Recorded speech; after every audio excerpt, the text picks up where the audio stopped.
اور میں پھر وہی کہوں گی کہ یہ ظاہر ہے کہ یہ کتابیں تو پہلے کی لکھی ہوئی کتابیں ہیں نا، جب مورخین جو تھے وہ حکومتوں کے زیر اثر ہوا کرتے تھے،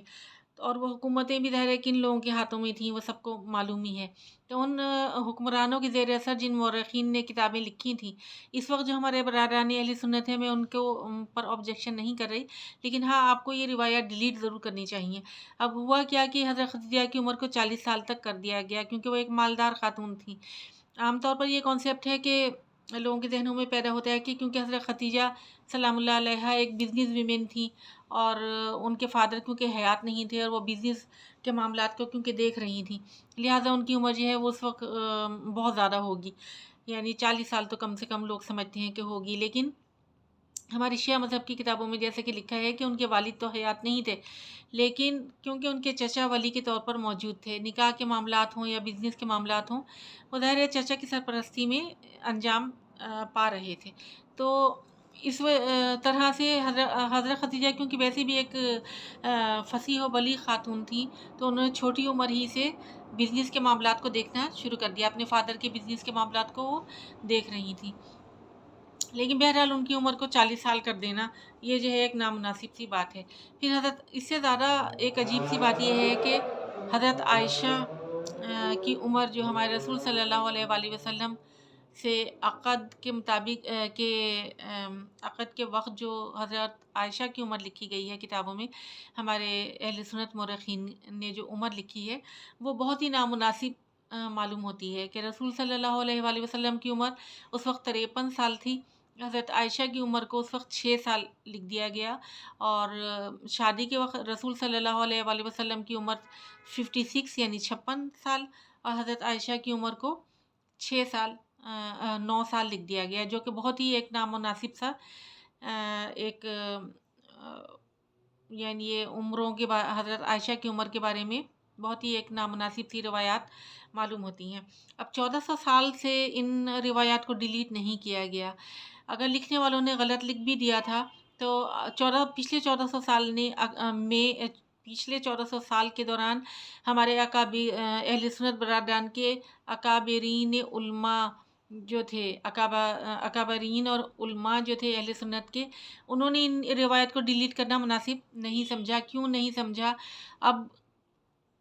اس وقت جو ہے وہ شیعہ سنی علماء نے، ہمارے جب شیعہ علماء نے آبجیکشنز کیے تو بڑی مشکل سے جو ہے وہ کچھ ایفرٹس کی گئی ہمارے اہل سنت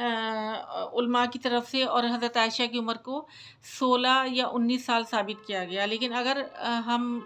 قرآن کی یہ آیات جو ہیں جس میں رسول کی شخصیت کو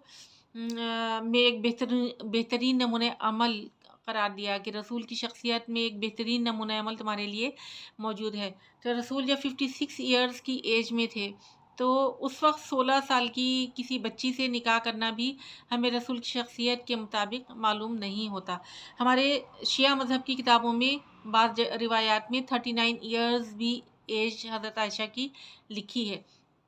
اب وہ رسول کے جن کی شخصیت میں اللہ تعالیٰ قرآن میں ارشاد فرما رہا ہے کہ یہ بہترین نمونہ عمل آپ کے رسول اللہ کی ذات میں ایک بہترین نمونہ عمل تمہارے لیے موجود ہے، تو اب آپ خود ہی اندازہ لگائیں کہ ان روایات میں سے قرآن کی اس آیت کے مصداق کے رسول کی شخصیت میں ایک بہترین نمونہ عمل موجود ہے، آپ کو کون سی روایت صحیح لگے گی؟ 6 یا 9 سال، 16 یا 19 سال، یا پھر 39 ایئرز ایج ہو سکتی ہے، جبکہ رسول کی عمر اس وقت 56 ایئرز تھی۔ تو بہرحال آپ کامنٹس میں ضرور لکھیے گا کہ آپ کے خیال میں رسول جنہیں رحمت للعالمین بنا کر بھیجا گیا تھا، اور وہ 56 ایئرز میں کس عمر کی ایک خاتون سے شادی کر سکتے ہیں؟ 6 سال یا 9 سال یا 16 سال یا 19 سال، یا پھر وہ 40 یا 39 سال کی ایج اس وقت اس زوجہ کی ہو سکتی ہے۔ تو بہرحال اس طرح کی روایات جو ہیں ان کو کتابوں سے ڈیلیٹ کرنا چاہیے، اور اگر نہیں کیا جاتا تو پھر آپ دیکھیں کہ جب کوئی دوسرا شخص ہمارے رسول صلی اللہ علیہ وآلہ وسلم کے ذات اقدس کے بارے میں نامناسب الفاظ منہ سے نکالتا ہے، نازیبا الفاظ منہ سے نکالتا ہے، تو ہم میں سے ایک گروہ جو ہے، ظاہر برا تو ہمیں بہت لگتا ہے، اور ہم میں سے کوئی ایک انتہا پسند گروپ اٹھ کے جو ہے اس کو تشدد کا نشانہ بنانا شروع کر دیتا ہے، اور یہ اس بات پہ غور نہیں کیا جاتا کہ یہ کوئی بھی مسلم یا غیر مسلم کوئی بھی شخص اگر نازیبا الفاظ کا استعمال کر رہا ہے تو یہ معلومات اس کو کہاں سے ملی ہیں؟ کہیں خدا نخواستہ یہ معلومات آپ کی کتابوں سے تو نہیں ملی، تو لہٰذا ان کتابوں کی آپ کی کتابوں میں جو روایات اس طرح کی موجود ہیں ان روایات کو آپ ڈیلیٹ کریں، تاکہ جو ہے کوئی شخص جو ہے گستاخی کا مرتکب نہ ہو سکے۔ میں بھی کیا کچھ لوگوں کو میری یہ گفتگو بری لگی ہو یا آپ کی مرضی کے مطابق نہ ہو، لیکن آپ دیکھیں کہ رسول صلی اللہ علیہ وآلہ وسلم کی ذات اقدس کی اتنی زیادہ اہمیت ہمارے لیے ہے کہ اس کائنات میں سب سے عظیم ترین مقدس ترین شخصیت جو ہمارے رسول صلی اللہ علیہ وآلہ وسلم کی ہے، ان کی شخصیت پہ کوئی بھی اگر کسی بھی روایات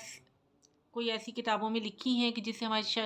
رسول صلی اللہ علیہ وآلہ وسلم کی شان کے مطابق نہیں ہے، تو اس کو ڈیلیٹ ضرور ہونا چاہیے۔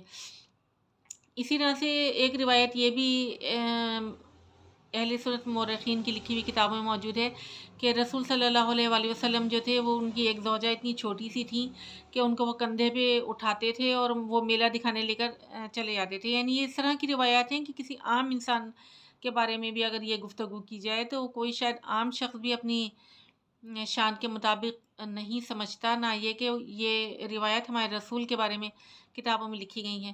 تو بہرحال اگر کسی کو میری بات بری لگی ہو تو میں معذرت خواہ ہوں، لیکن بہرحال قرآن کی آیات سے تو ہم انکار نہیں کر سکتے۔ روایات صحیح یا غلط کتابوں میں ہو سکتی ہیں، لیکن قرآن کی پر تو ہم یقین رکھتے ہیں نا۔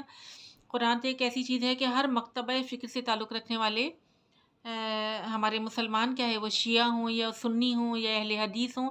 وہ یکساں یقین رکھتے ہیں۔ قرآن ایک وہ کتاب ہے، واحد کتاب ہے کہ جس پہ ہم ہر مکتبہ فکر سے تعلق رکھنے والے مسلمان جو ہیں وہ یقین رکھتے ہیں، اور قرآن کی آیتوں سے ہم انکار نہیں کر سکتے۔ روایات سے انکار کر سکتے ہیں، روایات صحیح یا غلط ہو سکتی ہیں، لیکن قرآن کی آیات غلط نہیں ہوتی۔ لہٰذا قرآن میں جب اللہ تعالیٰ نے ارشاد فرما دیا کہ رسول اللہ کی ذات میں